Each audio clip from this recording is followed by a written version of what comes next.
আসসালামু আলাইকুম ওয়া রাহমাতুল্লাহ। সম্মানিত দ্বীনী ভাই ও বোনেরা, আপনাকে কেউ জাদু করেছে কি না কীভাবে বুঝবেন? আপনার উপর কোনো জিনের প্রভাব আছে কি না, আসর আছে কি না কীভাবে বুঝবেন? আপনার সন্তানের উপর বদনজর লেগেছে কি না কীভাবে বুঝবেন? আপনার পরিবারের যে কেউর ব্যবহার আচার আচরণ অস্বাভাবিক কি হয়েছে কীভাবে বুঝবেন? আজকের এই ভিডিওতে এই বিষয় নিয়ে আলোচনা করব। আপনারা প্রত্যেকেই নিজের সমস্যা নিজেই নির্ণয় করতে পারবেন, তাও আবার পবিত্র কোরআনুল কারীমের আমলের মাধ্যমে। আপনার নিজের ঘরে নিজে বসেই আপনার পরিবারের কার কী সমস্যা হয়েছে এগুলো আপনি নিজেই নির্ণয় করতে পারবেন ইনশাআল্লাহ। একেবারেই সহজভাবে আমি আপনাদেরকে বিষয়টা বুঝিয়ে বলবো। পবিত্র কোরআনুল কারীমের কিছু আমলের মাধ্যমে আপনারা নির্ণয় করতে পারবেন। সম্মানিত দ্বীনী ভাই বোনেরা, একটা বিষয় আমাদের অনেকের মনে প্রশ্ন বা আমাদেরকে জিজ্ঞাসা করে যে হুজুর, আমি এমন এক পরিবারে বড় হচ্ছি যারা জিন, জাদু, বদনজর এগুলো বিশ্বাস করে না। আমি তাদের উদ্দেশ্যে বলবো, যারা জাদু, জিনের আসর, বদনজর বিশ্বাস করে না, আমি তাদের উদ্দেশ্যে বলবো, এই দুনিয়াতে সবচাইতে শ্রেষ্ঠ, সবচাইতে দামি যে মানুষটি, আপনার আমার নবী জনাবে মুহাম্মদুর রাসূলুল্লাহ সাল্লাল্লাহু আলাইহি ওয়াসাল্লাম, সর্বশ্রেষ্ঠ মানুষটাকেও জাদুটনা করা হয়েছিল, জাদু করা হয়েছে। হাদিসের বিখ্যাত কিতাব সহিহ বুখারী শরীফের একটি হাদিসে এসেছে, রাসূল করিম সাল্লাল্লাহু আলাইহি ওয়াসাল্লামকে লাবিদ নামে এক ইহুদি জাদু করেছিল। হুজুর সাল্লাল্লাহু আলাইহি ওয়াসাল্লামের চুল মুবারক এবং চিরুনির দাঁত দিয়ে জাদু করা হয়েছিল, যার ফলে হুজুর সাল্লাল্লাহু আলাইহি ওয়াসাল্লাম অসুস্থ হয়ে পড়েছিলেন। পরবর্তীতে দুইজন ফেরেশতা পাঠিয়ে, আল্লাহ সুবহানাহু ওয়া তাআলা দুইজন ফেরেশতা পাঠিয়ে যেই কূপের মধ্যে জাদু করা হয়েছিল, জাদুর সেই বস্তুগুলো ফেরেশতার মাধ্যমে উদ্ধার করা হয় এবং আল্লাহ তাআলা সূরাতুল ফালাক এবং নাস সে সময় নাজিল করেন। সুবহানাল্লাহ। এই ঘটনা থেকে আমরা বুঝতে পারি, হুজুর সাল্লাল্লাহু আলাইহি ওয়াসাল্লামকে যদি জাদু করা হয়ে থাকে, তাকে যদি জাদু করতে পারে, তাহলে আমি আপনি কে? জাদু, জিন, বদনজর এগুলো সত্য। জিনের ব্যাপারে আল্লাহ তাআলা নিজেই বলেছেন, ওমা খালাকতুল জিন্না ওয়াল ইনসা ইল্লা লিয়াবুদুন, আমি জিন এবং ইনসানকে, মানুষকে সৃষ্টি করেছি একমাত্র তার ইবাদত বন্দেগী করার জন্য। সম্মানিত দ্বীনী ভাই বোনেরা, তাহলে জাদু, জিন, বদনজর এগুলো সত্য, বিশ্বাস করতে হবে। বিশ্বাস না করলে ঈমান চলে যাবে। সম্মানিত প্রিয় দর্শক শ্রোতা মণ্ডলী, তো আপনার আমার এগুলো সমস্যা হয়েছে কি না, বা আমার পরিবারের কোনো সদস্যের এগুলো সমস্যা হচ্ছে কি না, আমরা কিভাবে বুঝব? আমলের মাধ্যমে আমরা প্রত্যেকেই বুঝতে পারব। কথা না বাড়িয়ে চলুন তাহলে সেই আমলটি শুরু করা যাক। তবে সকলের প্রতি অনুরোধ করব, মনোযোগ সহকারে শুনবেন। একেবারে সহজভাবে বলছি, আপনারা প্রত্যেকেই আমল করতে পারবেন ইনশাআল্লাহ। প্রথমে আপনারা যে কাজটা করবেন সে কাজটা হলো, একটি গ্লাসে খাবারের পানি নেবেন। নেওয়ার পর আপনারা উত্তমভাবে ওযু করে নেবেন। সম্ভব হলে 2 রাকাত সলাতুল হাজতের নামাজ পড়ে নেবেন। ওযু করার পর সর্বপ্রথম যে কাজটা করবেন সে কাজটা হলো 11 বার ইস্তিগফার পড়বেন। গনে গনে হিসাব করে 11 বার ইস্তিগফারের আমল করবেন। আস্তাগফিরুল্লাহাল্লাযী লা ইলাহা ইল্লা হুয়াল হাইয়ুল কাইয়্যুম ওয়া আতুবু ইলাইহি। আস্তাগফিরুল্লাহাল্লাযী লা ইলাহা ইল্লা হুয়াল হাইয়ুল কাইয়্যুম ওয়া আতুবু ইলাইহি। এই ইস্তিগফারটা আমরা 11 বার পড়ব। পড়ার পর গ্লাসের মধ্যে যে পানিটা নিয়েছি ওই পানিতে 3টা ফু দিব, করে 3টা ফু দিব। এরপরে আমরা 11 বার দুরূদ শরীফ পাঠ করব। যে কোনো দুরূদ শরীফ আপনি পড়তে পারেন।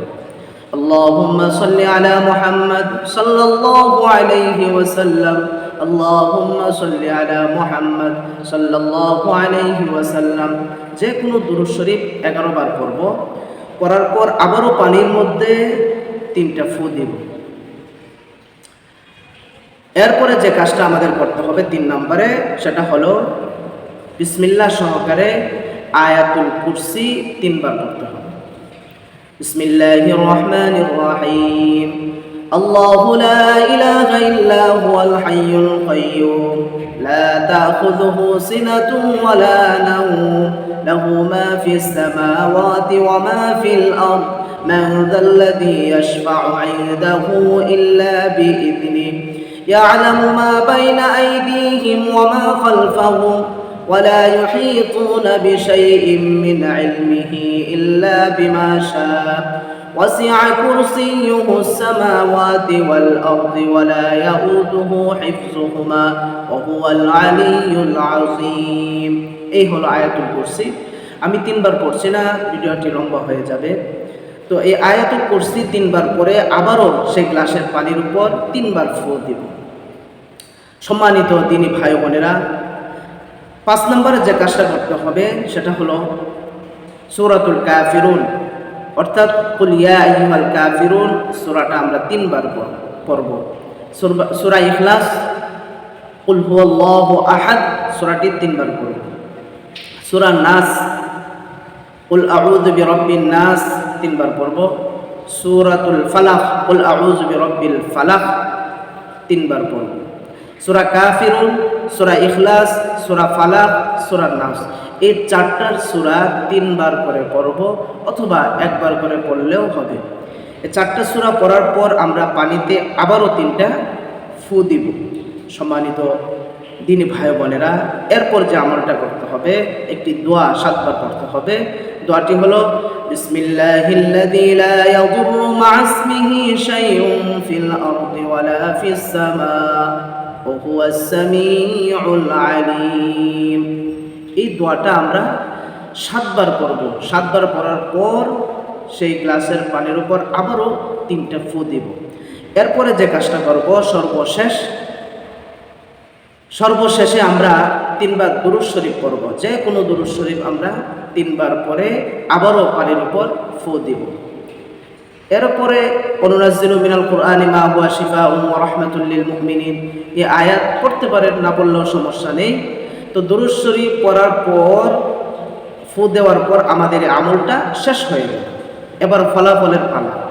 এত সময় আপনারা যা কিছু পরে পানিতে ফু দিয়েছেন, এখন আপনার পরিবারের যে লোকটাকে স্বাভাবিক মনে হচ্ছে না, অসুস্থ মনে হচ্ছে, বা আপনার নিজেরও হইতে পারে যে সন্দেহ হচ্ছে আমাকে কেউ জাদুটোনা করেছে কিনা, বা আমার উপর জিনের কোনো প্রভাব পড়েছে কিনা, বা বদনজর লেগেছে কিনা, আমার বাবুর উপর বদনজর লেগেছে কিনা। অর্থাৎ পরিবারের যে সদস্যকে সমস্যা মনে হবে, তাকে এই পানিটা পান করাবে।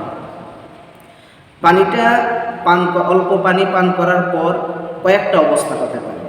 1 নম্বর অবস্থা, যে মিষ্টি বা ভারী মনে হতে পারে। পানিটা খাওয়ার পরে মিষ্টি লাগতে পারে, ভারী মনে হতে পারে, তাহলে বুঝতে হবে যে এটা জিনের সমস্যা। পানি পান করার পর যদি তিতা বা টক মনে হয়, তাহলে বুঝতে হবে সেটা জাদুটোনা, মানে ব্ল্যাক ম্যাজিক আপনাকে করেছে। অথবা পানি পান করার পর অস্বাভাবিক মনে হতে পারে। আমরা পানির যে স্বাভাবিক যে স্বাদ আমরা বুঝি, এরকম নয়, কেমন কষ্টা মনে হতে পারে, বা পানিটা স্বাভাবিক মনে হবে না। তখন বুঝতে হবে যে বদনজর লেগেছে। এই আমলের পরে আমরা পানি যখন পান করব, হয়তো মিষ্টি বা ভারী মনে হতে পারে। মিষ্টি বা ভারী মনে হলে বুঝতে হবে জিনের সমস্যা। আর যদি তিতা বা টক মনে হয়, তাহলে ব্ল্যাক ম্যাজিক বা জাদু করা হয়েছে। আর যদি পানিটা স্বাভাবিক থেকে অস্বাভাবিক মনে হয়, স্বাভাবিক মনে হয় না, কেমন জানি লাগে, স্বাদ নেই, খাইতে ইচ্ছা করে না, কষ্টা লাগে, তাহলে বুঝতে হবে যে এটা বদনজর লেগেছে। এই অবস্থায় আপনাদেরকে চিকিৎসা নিতে হবে। সম্মানিত দিনী ভাই বোনেরা, আশা করি বিষয়টা আপনাদেরকে সংক্ষিপ্তভাবে সুন্দরভাবে বুঝাইতে পেরেছি।